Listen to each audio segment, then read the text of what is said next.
How are you doing today? Yeah, I'm good today. It's rainy morning in Nairobi, but I think Kenya really needs water, so people are and we are like happy about this at the same time. You have to embrace the blessings when they come, of course. But you know what? I have to say it's a blessing that you're in my day because anybody who doesn't know, Arto is an activist. He's working on human rights. He is actually the founder, I believe, of Monday, a Yeah, creative yeah. agency that is actually at the intersection of marketing and strategy and journalism and activism and action. So you're pulling a lot of great things together.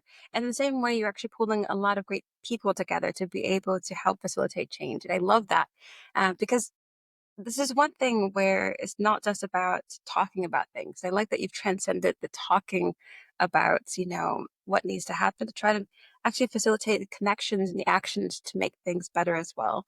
So I would love to hear how you went from this whole idea of PR and the conversations around, improvement and betterment and impact to actually making it.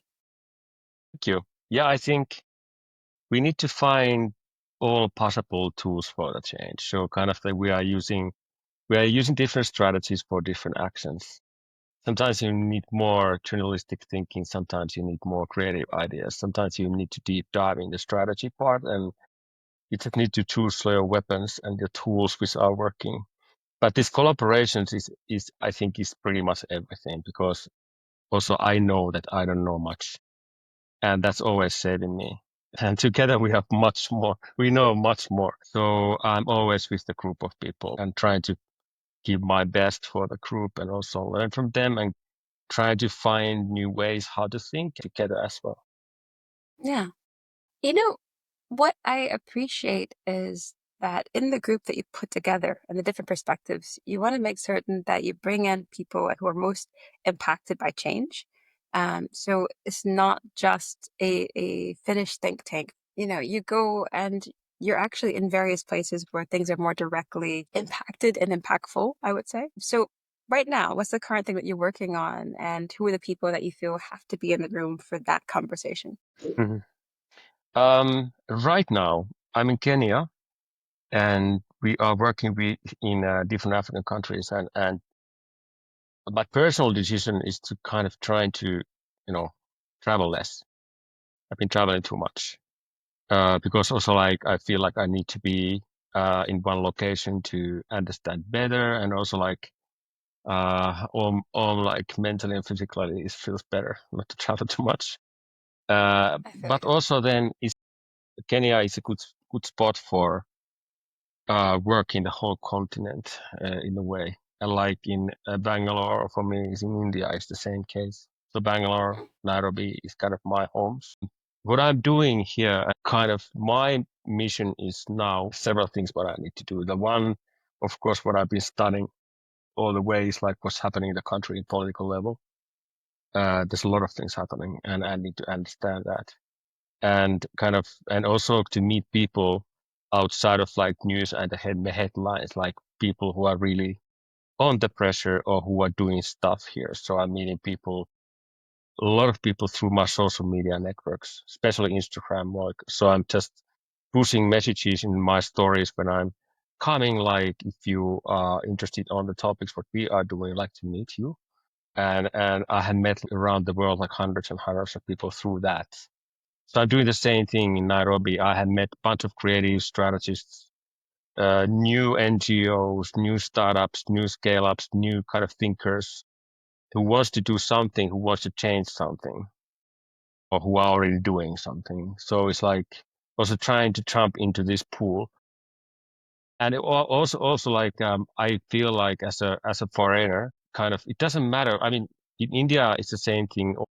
Even if someone in Finland is not Finnish person can easily introduce two Finnish to each other, maybe easier. Like because I'm Yeah. kind of outsider. Like I have done like a lot of gatherings and networking kind of events for Indians during last few months, and I'm gonna do it in here as well because there are a lot of kind of Kenyan creatives who don't know each other, but they have heard their name, but they never dare to talk. So I'm trying to, okay, this is a possibility. I met you both. So kind of also I'm trying to build here kind of peer learning groups, trying to build here kind of new model how we could work together. And what I can bring in is kind of like networks from other countries and other activists and other creators, because also Kenya, like in so many other countries, we are all too often working alone. And once we are trying to tackle these problems of climate crisis, for example, is always global problems. So we need to work together. So that's kind of my mission, is also to bring networks from outside to Nairobi. I love that.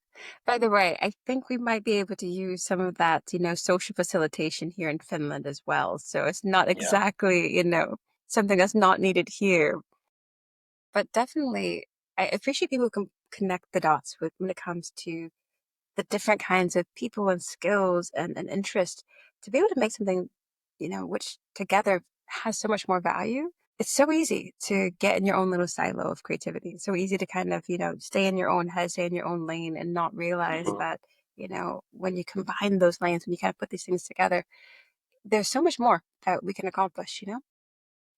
And it's also like interesting to see how differently people mingle.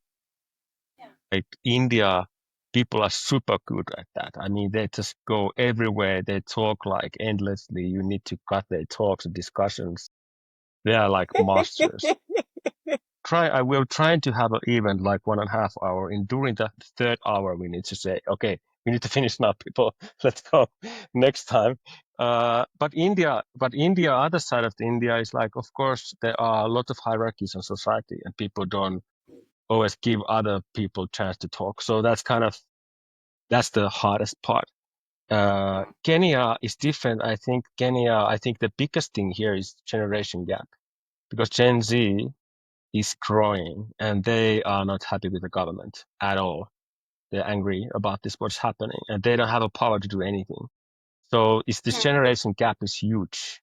And that's what is bubbling under big time right now. And it's not only Gen Z, let's say like elderly people as well. So trust between the government and people is really, really low right now. But the huge amount of like super talented creatives around. It's kind of the whole Nairobi is bubbling now. But Finland is different. Finland is like people are pretty equal and but no one talks to anybody. So that's kind of the problem.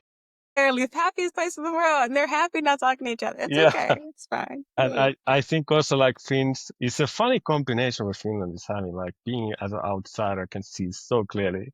At the same time, super modest people who think they are nothing, even they are.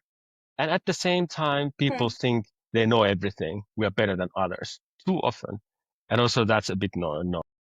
Hmm. Some people in Finland, they are not ready to learn. They're not ready to listen because they think, okay, we are pretty much okay already. So that's all what we need. Oh, thing is though, I don't know. To be okay with being okay, that's not quite something I've gotten comfortable with yet, in my own Mhm. life. I had this aversion to complacency. So I don't know, it's a thing. But there are always people who are trying to make something better in some ways. And it's it's interesting to think of the different ways to make that possible. So for you, I mean, you're a person who started off with like advertising and PR and things like this. How have you found that though as a way to actually bring about change as well? So it's, a lot of times in the comms field, we can feel that like talk can just be talk sometimes, but it actually can have an impact. No? Yeah. It's like when I was like, since I was a little boy, I always been super curious about everything. But wasn't really curious about school. I never went even to high school because I was really bad at school. Because I didn't want to like stand in a row. I want to do stuff by my own way, and. But then I started to study like alternative way, because I think kind of saved me. Later on, I've been thinking like many times like why I'm living like this, because and why I'm working like this, and because I could do make my living maybe easier way. But I think it's because I learned different way of learning. Kind of I have different way of educate myself because I never went to school. So my learning is like what I'm doing now with you, basically. I'm doing it with people all the time. I'm going to these places, like I'm always trying to find the people who are better than me in different topics. And I think that's what I do like. And then I jumped, I think the advertising like creative industries. I'm a graphic designer originally. I studied something for a while, partly graduate, but I jumped into advertising because I didn't know anything else. And then I went there. And during those years, I was there a long time in the big agencies, and I learned few important things. I learned how to be creative in the fast pace. And I learned like how to take pressure without panicking. I learned information and trying to figure out how to put it in the small pieces in a really fast way. I mean, kind of building the concepts. But then also I learned like this is not for me because like slowly I started to understand that these are, I mean, these guys, they do whatever for money, and I try to figure out why is that because they don't care maybe sometimes, but basically they don't know. So that was the problem. So I understood that I was really happy when I jumped out from the advertising, and the pretty soon I understood that I don't know anything. I know how to sell stuff. I know how to do design and branding stuff, strategies. But what is happening in the world, I'm pretty out. So I started to educate myself with the NGOs, meeting people, and from there I started to build this agency. And I didn't know it's gonna be agency or not, but I just needed to do something like what I can really be more proud of because I was really straight what I was doing for a living in the last few years. And still, I have really complicated relationship with the whole industry because we are working with different agencies around the world. And I'm jumping into the meeting rooms quite often. And I know what they think and what they do. And also like I know how to talk with them. And they are a bunch of super creative and intelligent people. But then I know they take on the business. They are playing super important role. I think they really do. How you communicate things, how you're branding things, how you're connecting people through your PR actions is crucial. And so many people who are working in the sustainable field don't have no idea how to do this. People are just panicking because we are just telling the tough stories of life and all the miseries what we are having. But if we're trying to build it up in a better way, we can activate people without they getting passive. But the big problem in creative industries is still like they don't know. I mean, they know what they do in their profession, but they're only following the money. And so we need to, I've been talking with several agencies already, like what could be the models for you guys to educate yourself? What is really happening in your own country, in your politics? Even that happens. In some countries, European countries, African countries, India, the agencies are not really aware what's happening in the political level. That's surprising, right? Mm-hmm. But then also like what's happening in a global level is even worse. Kind of how these global regulations are working, which things matters, and so end of the day, quite often they start to do some greenwashing for their clients because this is the only story they believe. It's their client's story, and they might fool them big time. This is something to be critical about the messages that you're receiving, to be able to understand and parse them for or the nuggets of truth that are there, and then what exactly in it is not exactly the truth. That's a very necessary skill these days, isn't it? I mean, right now there's so much misinformation, and it's very, very hard to be able to make sense of the truth. In your role, you package messages in a way, you work with creatives that are packaging messages in ways that people are going to receive, they're going to be able to be activated by, they're going to believe this, and they're going to hopefully take some action from it. But what does it take to make a message that? Because there's so much information going out there, as you're saying. What's the difference between saying the thing and saying the thing in a way that someone's going to be able to latch on to it? They're going to actually, it's going to resonate with them. Mhm. Okay, I take one example. India, also in here, Kenya is, I mean, plastic is a big thing, of course. It's everywhere. And people are talking about plastic bottles. So how we can do anything related on that, like how, of course, how we can help the problem. Of course, institutional level decisions are the most important ones. But once we start to talk to Indian people, there are a few things when we need to kind of figure out. First is like everything has to be superhuman sized stories. Like what is means to you. And when someone is telling anything, it has to be a face. The story has to be in your part of your life. It's not something what United Nations is deciding you to do. So that's the first thing. Human-sized stories is so important. Another thing is information. Like plastic, you need to understand, okay, there are several kinds of plastic, and there's not only one plastic. Some are better than others. Or actually, the bottle is not a problem. We need to find the root problem. It's like why we need a plastic bottle. It's like we can't drink the tap water. So what could we do for that? And then also we need to always help people to see the big picture. So if you want to fix something small thing, like let's say in Finland is a good example of people are talking about waste food. Okay, it's important, but it's actually quite often greenwashing tool because what really matters is what's in your plate. If you have your steak on the plate, the waste food like CO2s are pretty small thing there. So, and restaurants are using that like a massive greenwashing purposes. And but still, you can do it, but you need to see the big picture and keep going.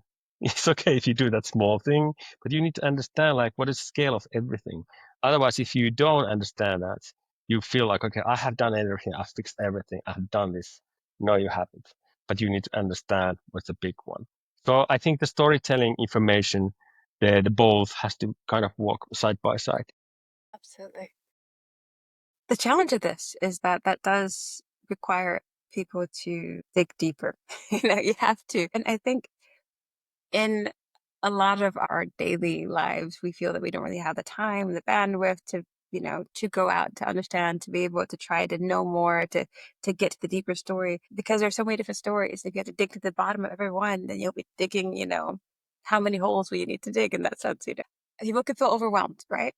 So a challenge is how to build out a habit of curiosity, a habit of, of understanding. And that's not an easy thing to cultivate, I think, Yeah, for a lot of people. I like that. Habits of curiosity. I'm gonna use that. That's a good one. I think that's actually the key. That's the key. And when you will have those habits, you keep learning. Yeah. I also appreciate that for you, learning isn't something that is strictly educational, It's not just about sitting in a class somewhere. Learning is quite often communal, and it's something that you're learning with people. I mean, there's no way you can learn about people or their realities or how to reach them if you don't actually learn with them. So I appreciate and love to elevate various, approaches to education or various approaches to learning because I think it's something that we have to be able to think about. Because it cannot be that everything worth learning has come from a book or a program or certificate or something like this. You know, I lived in Germany for some time, and I remember thinking about how a lot of their requirements and things like this. Their programs are set up where you have to have gone through this degree to get to this degree to get to this degree, and they're all very, these siloed situations. And to get to do something, in this field, you had to have studied something for about 10 years to do this. And you learned in school about how to solve yesterday's problems, but you didn't get a lot of insight about what to do about today or tomorrow. And I think I would love for us to think about learning in a more dynamic way where it is thinking about real time things with people, to have those conversations, to be able to understand the realities for right now and the implications for the future, um, in how we approach things. It's really true. And I personally feel like when I've been talking with, let's say, sustainable directors, if they say, yeah, we are pretty done with this, we are okay, then I already know, okay, you are not. I think you are in deep trouble if you continue this way. Or Mm. talking with the universities, really, I'm running a design activism courses sometimes. If the professors say, yeah, actually we handle this already, we're pretty good and we are number this and that in the world ranking, okay, I think you're gonna drop soon. So it's like if you have this attitude of we already know, it's Mhm. kind of I mean that's the biggest problem. You don't learn anymore. So then and then sometimes actually quite often when I if I meet people like they are ready to I might have a really stupid opinion, whatever. But I just want to say something. But if these people are really ready to listen, okay, Arto, what do you have to say? And then I'm saying this thing. And they give me a like proper answer. then okay, I might take it that back. Actually, I was wrong. But then somehow I understand that they're already there. They're reacting, and this kind of dynamic learning. And like, yeah, I think that's the main thing. You're open for new ideas and new people. You need to be, and that's quite often is also like might be also a cultural problem. I think coming back to Finland, I think that's kind of the one of the biggest problems in Finland right now when it comes to business life or education.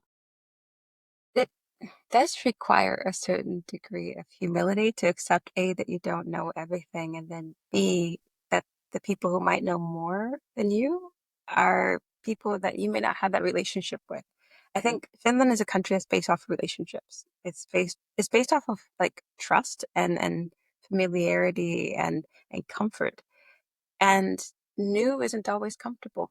That can be such Mhm. a hard thing for people to accept in some ways. So it's a challenge to deal with the discomfort of newness and then also the discomfort of questioning oneself and what one knows, or the idea that maybe one doesn't know everything. That's a lot for people to be able to take on at once.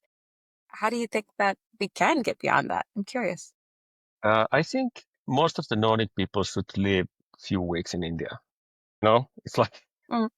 to understand the power of chaos, because then I have to say like this. I have some Finnishness in me, which is like I hate Excel files. All Nordic guys love the Excel files. They're always on order, always on time. Or I'm always on time. But something what I have learned in India more and more, and I love it. Like I'm accepting the chaos. And a couple of days ago, we just had a situation like we're building something solid, and then people just came in and mixed it up, and then I was like really losing my nerves. Like, can't do this. I mean, it doesn't work. I mean, let's do it again. And then I kind of started. Okay, maybe there is a point.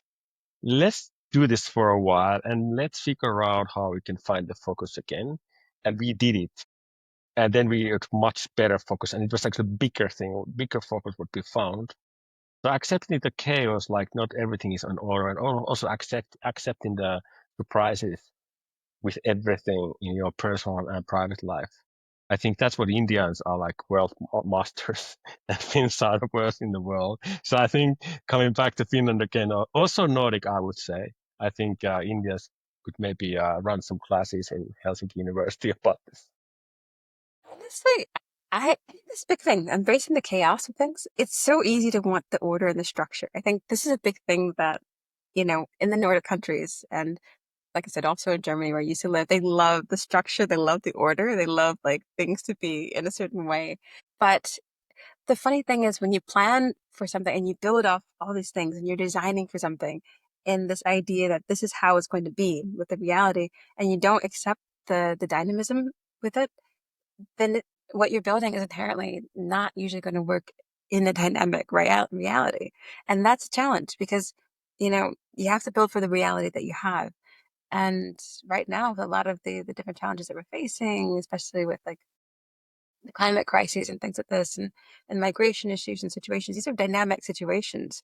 So you wouldn't expect the process of finding a solution for this to be something that's a static thing or a very set thing that wouldn't match the reality in many ways. Hmm, it's true. And in a couple of universities where I've been running this design activism things, always the problem is like they ask me to write the brief for designers, and I always say the same thing, like I'm not gonna do it because we need to define the goal, which is work together towards the goal. This is what our work is. We don't never have any brief. We're just going forward and trying to find the best solutions. And also with our partners, our clients, the same thing. We of course need to make some proposal, but also we are always saying this is where we are heading to. But on the way, we might change stuff because we need to do that because we don't know anything and we don't know what's going to happen tomorrow or week after. So we need to react on time all the time. So we need to be ready for that. So, but it's also, I think, for people who have, and most of the people who they have get used to work in the way of Excel files. Like there's a timetable you need to do and this and that. But if you need to break it, you're panicking.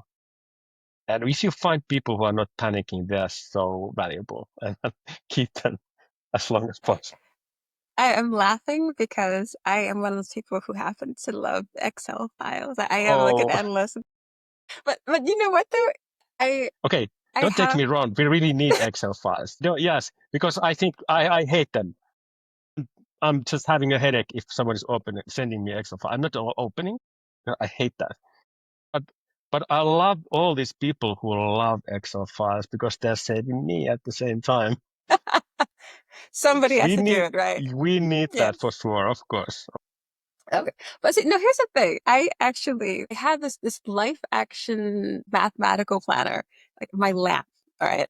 And what I do sometimes, I'll maybe twice a year, I'll go and I'll sit down and I'll think about what my values are. So what are the things that I value? And out of my values, I'll actually rank those in terms of my priorities for that particular half a year. And then I think about all the things that I do. Like, so it might be professional activities, how I'm spending my time and such. And I'll actually put that down there. And I will score those things based off of, like my values, my priorities at the time. And I will use that as a kind of a reckoning for myself to be able to say, hey, look, am I actually investing my time and my energy and such into things that I think are most aligned to me right with where I am right now?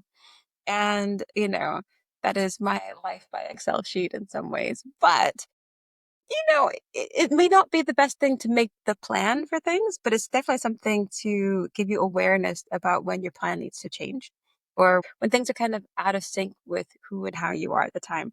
So, Hmm. yes, this is in defense of numbers here, I have to say. Sometimes there's some value to it. There is, really is, and we are different. People are different, and we need different kind of people. I sometimes feel bad when, with my colleagues, I have said so many times, like I really feel bad, like I'm just starting things and never ending anything. I'm just throwing the balls, and here it goes, and then, but then they quite often the people who I'm working with, they say, please never stop, and because we start to end things, but we don't want to start anything. So it's like it's kind of you need to find people who kind of you are matching because some people and without we don't have starters or enders, nothing happens. But you need to find both. You know what's funny? I think about it sometimes, about the roles that people have in like in projects and change in general. Sometimes we always have this feeling that everyone has to be this set person, like this the generalist who does the beginning of things, they take it and they carry it through towards completion, execution, and that is a great, project manager. That's a great, person to have in the team for these kind of things. But the reality is I think it's like a relay race half the time when it comes to change, There are some people who are really great, at that first leg of things, and they are really good at doing that kind of thing. And then maybe they're the idea generators. They're the people who are really great at creating the buzz and creating the environment around which change could happen. And there are other people who are really good at, getting the things together, and making sure that there is, that we have the resources, that we have, the right support to make things happen. Other people are the ones who are really great at executing things. And some folks are good at analyzing and following through. And you need all of those types to make, change sustainable, to be honest. It is, and some people they have talent to step out and go higher, and and they come to say, stop now. It doesn't look really good because I'm seeing what they're doing, and ourselves we don't because we are too close on the subject. Or something is so personal we don't want to see any other realities. So also like then people who are someone who have talent to see big picture all the time. I think that's super important. One of the things that you talk about with your company is that, you think long term and you act now, right? With like you're taking bold leaps today. And you have to have that, that broad, big picture perspective there. But there's this challenge because to get that broad, big picture, you do need to have loads of different perspectives in place, right? And it's that rule, that they say if you want to go fast, you go it alone, but it's hard to go with lots of people sometimes. When you have all these people involved, how do you make certain that you don't get caught up in just the discussions and the disagreements and it's really hard to focus if it has to be with everybody sometimes, you know? What's the approach to getting all that actually making it work? Question. I think first of all, this long term, what we mean by that is kind of, it's like a relationship. It's kind of work related relationship. Like if there's really good relationship, and we need to build on trust. We need to have commitment. Do anything. We live together, work together. We need to be committed. First, we can try a bit like how this goes. And after a few months, we say, okay, it doesn't work. Goodbye. All respect. It was nice. But then sometimes we can, I mean, if there's commitment, we are facing challenges and we're still together and we're trying to win it together. So that's long term for us means we don't need to know what's going to happen next year, but we are committed to figure it out and we're together all the time. So for us, the partnerships with our clients, we mainly have long term ones. And that's beautiful because then also we understand more and more all the time from their work. And also it's kind of so, the relationship is getting so deep, like we just kind of, it's not only like client consultancy relationship, it's just more like we're working together. So you can call to that person without afraid like she or he's gonna say the bill. We just talk, we just share ideas and do stuff, and then be super clear on everything, super transparent and super honest. Basically, what all relationships are needed. So I think that's something what this long term for us means. If someone is coming for us, like let's make a campaign, yeah, okay, we can do it, but then if there's no anything like it is just a one night stand and where there's no long term possibilities, then we might see. We're not sure if we're ready for this because might feel bad afterwards. We did something stupid with you guys, so I think it's kind of analog is pretty clear on all kinds of relationships. I feel. Okay, so it's like you're preventing that regret. I I think it's actually quite, reasonable. A lot of times with like, for instance, DEI in the space I work in quite often, um, you'll get companies that will come in and they want to do an initiative or program where, hey, we want to recruit these people in, and we realize, for instance, we don't have a lot of women who are programmers who are in our company. We might have some people who are doing non-technical things and such, but we want to get like technical women into our company as well because our numbers are abysmal and it looks really bad, you know. And that's often a kind of thing where they want to do a campaign around this. How can we recruit them? How can we show, hey, this is the place for women to be, etc. And they forget to consider, what the actual challenges are for people. And, when they get into the company, why is it that the people they brought in leave very quickly? These kind of things. So not actually solving the real problem and not really committing to that aspect of it, but just kind of committing to the communication. I think a lot of people will do that part. They'll commit to temporary communication when it is amenable to them, Exactly. Yeah. but it's a bit challenging to get people to move towards that long-term thinking. So Yes. how do you get people to And do that? What's your magic, to be able to switch that mindset? I think magic is honesty. Once we start to talk with anyone, we are saying it in the first meeting, like we are really hope that this will happen. And you don't need to be committed to. You can maybe see after 1 month, okay, doesn't work, and then we're okay with it. But at least trying to do it. And I think so often a problem is like if you are not working with your values. So it's harder because then all our partners are sharing values with us. They have some reason why they want to work with us, and we have some reason why we want to work with them. Again, back to the like even romantic relationships, you need to share values with the person. I think it's pretty impossible otherwise. If you don't have it, it's impossible. Same thing in the work. So once you share the values, then you are willing to take more risks, and because there's money is not the only thing what is keeping you together. So it helps a lot. Absolutely. But what you said about how to go deeper, it's a tough question. We are kind of sharing information and collaborating. A big Indian NGO, actually non-profit, which is doing BI work related technology and especially with women in Bangalore. And Bangalore is like the IT hub of the world right now. So it's super important topic. But what they do beautifully is like they are super honest what they do, and they're super bold what they do. I was first time in their event in Bangalore last December. First time I was in a tech event, but like there are a lot of people talking about human rights on the stage, most of Hmm. it, and even super tough topics, really, really tough ones. And that was beautiful, and that's the biggest problem of any tech event. They just talk about technology, which is not interesting. It's not even important. I mean, it's how to use technology is the important thing. Exactly. So I think the angle is so beautiful what they do, and that's why they're doing pretty well as well. I That reminds me, I do have to jump over to that scene at some point just to be able to see that context. A lot of times in Europe, for the various places that I've been based in, we'll get so much tech talent from the Bangalore region in particular. So India, yes, specifically Bangalore, I would say, is like a place where you get a lot of people who will, they'll apply, they'll come over.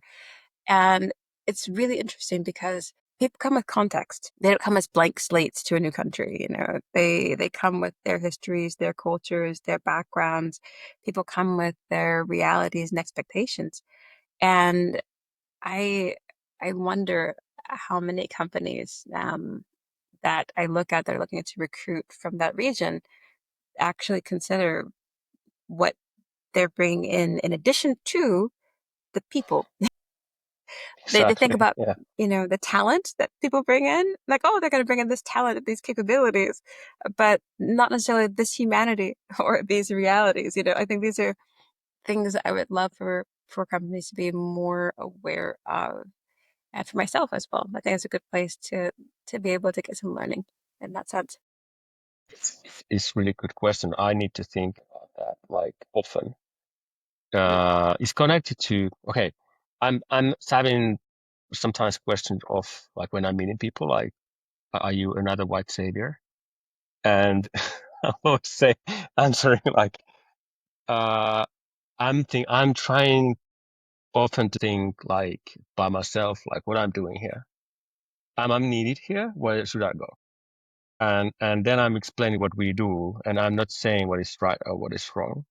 Well, I'm connecting the dots between the countries, or we are, and we are not lecturing.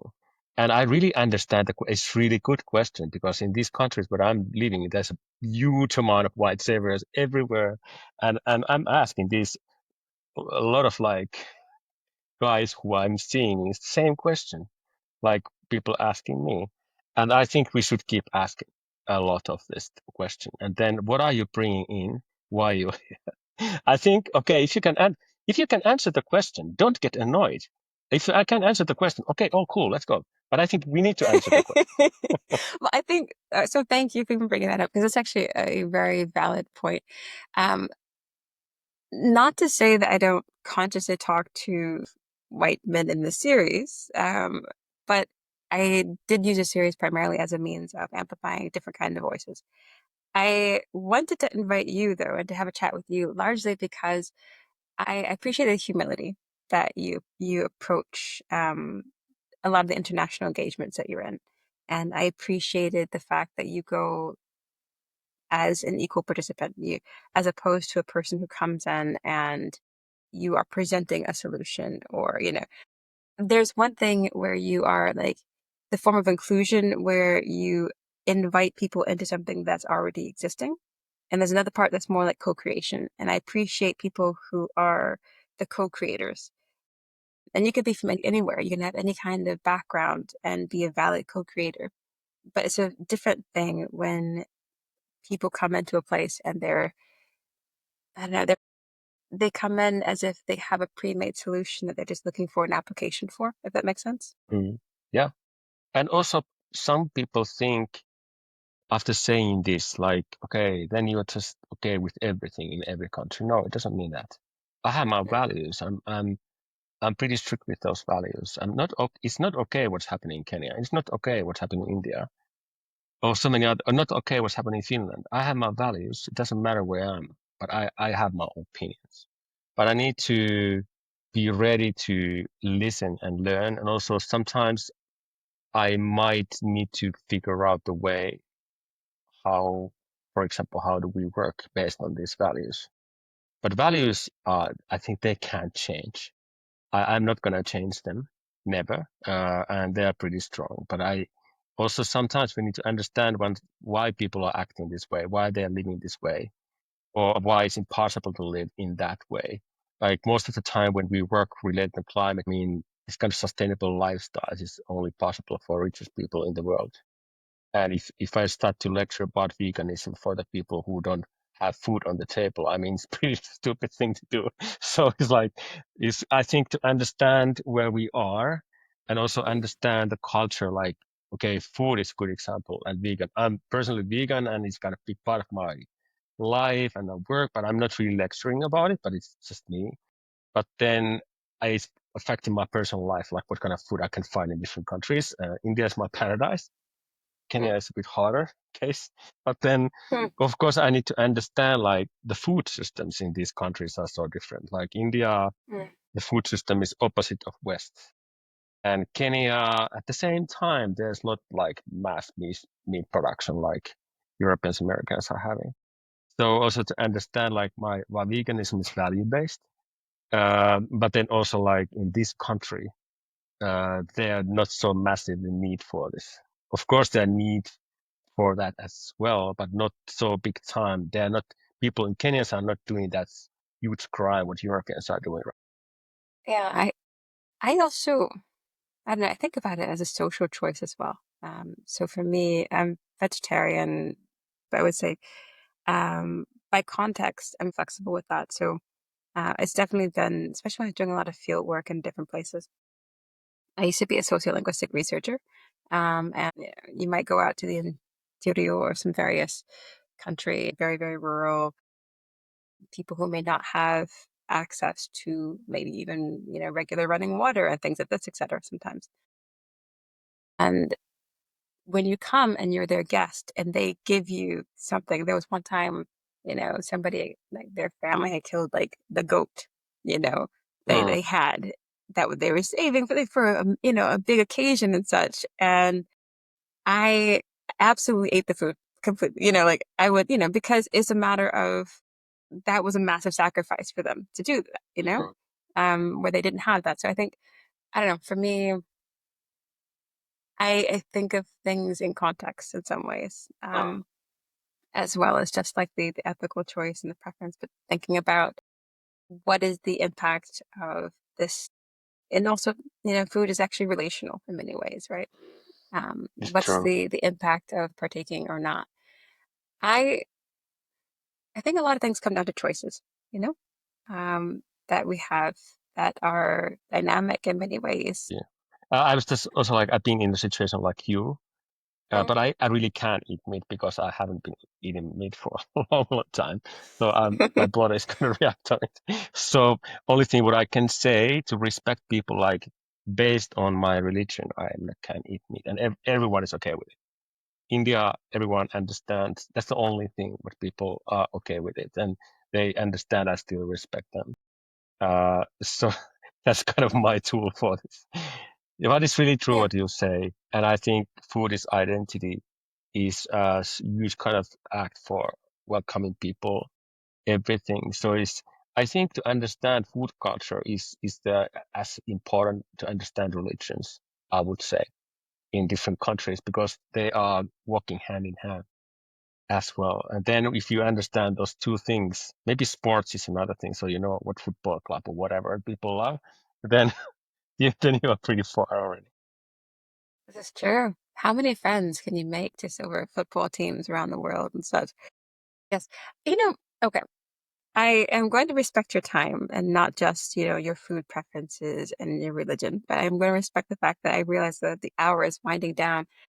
And I have a couple questions for you that I've been asking everybody. And I want to get your perspective on it from the areas that you're working on, trying to make an impact. what is something that you've seen is one thing that anyone can do to make things better from where they are? Okay, if trying to simplify it a bit, first is like list down the values and things what you respect.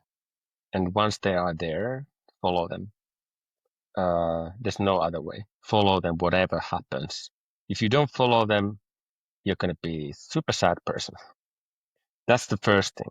The second thing is, I think, define your strengths. What are you good at? What are you really good at? And list it down.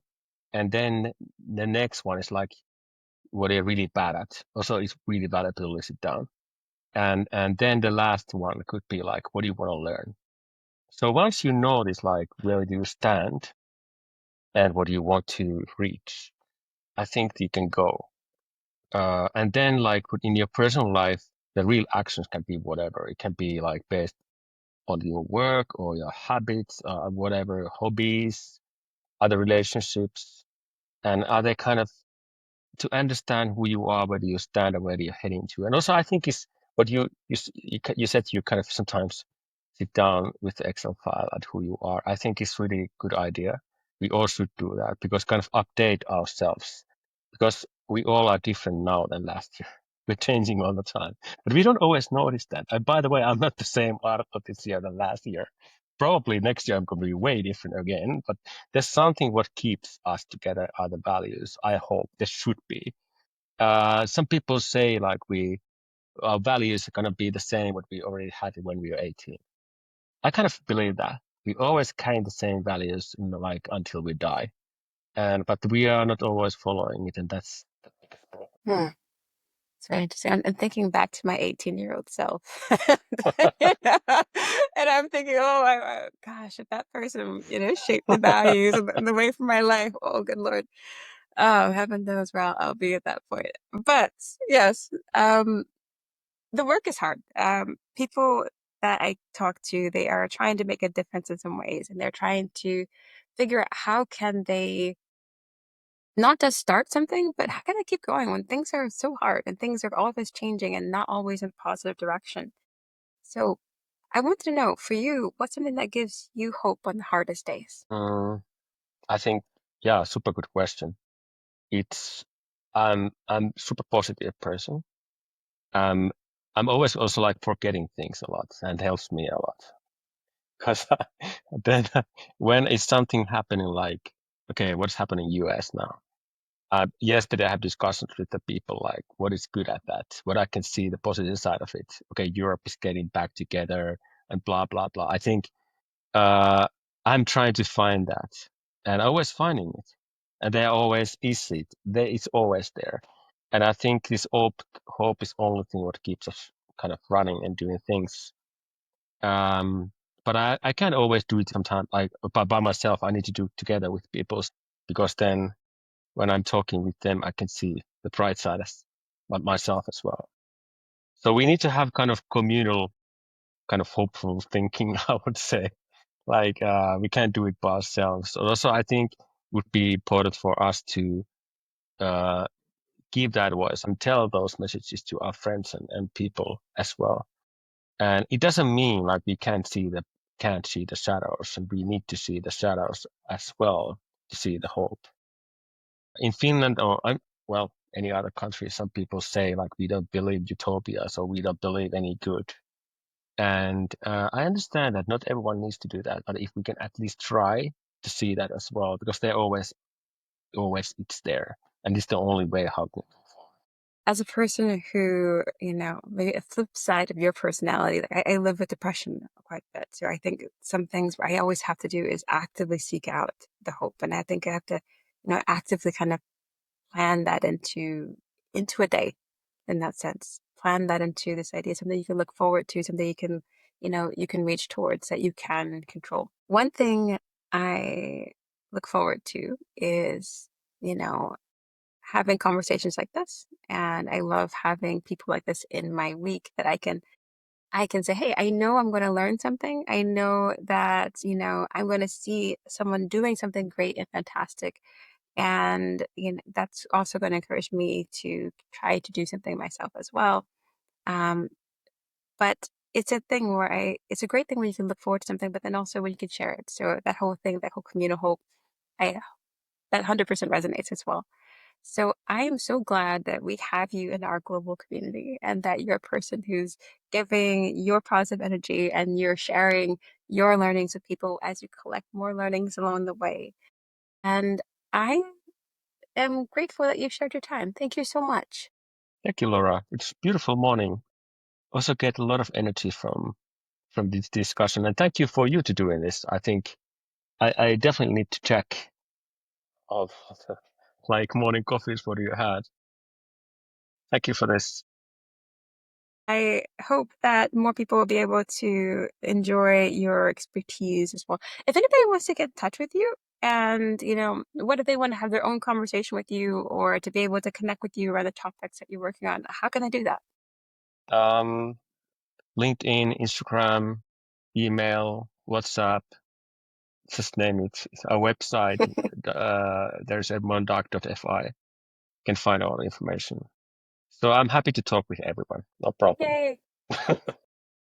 And especially in the places that you're based in right now. So right now you're based are you going to be in Kenya for a while or I don't know. I'm going to Tanzania after 2 weeks, and then I can be there a month, and then I go to Egypt and then to Sweden in May, and then I will come to Finland end of What May. I will about stay a couple of months to Finland. Okay, look at that. Might actually even get a chance to cross paths again. What about that whole commitment to not traveling as much as you said? Remember that? I That was it. know, I know Hmm. it's not really happening now, but it's, I'm trying my best. Yeah. See? No, Okay. feel bad about it. Yeah, This is yeah, this is why you talk to people. They can hold you yeah. accountable in life. It's important, right? Yay. Well, when we see each other, at least you could swap stories about all the different places you've Yeah. been and such. And yes, it'll be a good thing.